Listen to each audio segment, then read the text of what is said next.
will never forget. After all, it was her father's birthday, and Brittany Stykes was actually on her way to their home. She had just left her mother-in-law's house in Bethel. She was headed to her parents' house to celebrate the birthday in Ripley, but she never made it. Brittany Stykes' picture hangs on the front porch of her parents' home in Ripley. To Mary and David Dotson, this will always be their daughter's home. It stays, the picture stays. At least until we get our answers, it's going to stay on the front porch. 9 years after Brittany's death, her killer still walks free.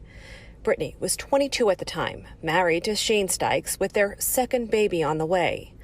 August 28, 2013, a passerby spotted her yellow Jeep on the side of Route 68 in Brown County. She had been shot to death.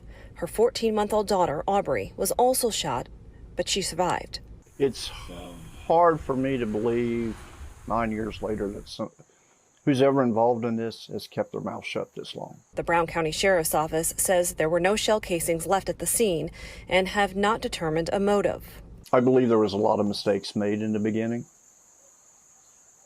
And that worries me where it'll go now. With a new sheriff at the helm and a fresh set of detectives overseeing the case, Brittany's family is hoping for a break in the investigation.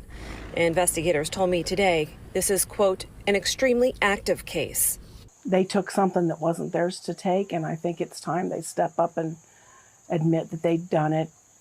And maybe they can get things right with the Lord, and they won't have to burn in hell the rest of eternity. Meanwhile, Brittany's daughter, Aubrey, is now 10. Her grandparents say she's growing into the young girl their daughter once was. She's beautiful. She's smart as can be. Yeah.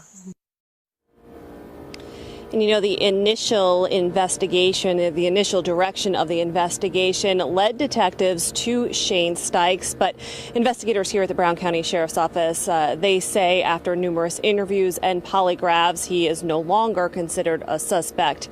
There is a $20,000 reward being offered in this case, and you can submit tips anonymously on the Brown County Sheriff's Office website. Reporting live tonight, Karen Johnson, WLWT News 5.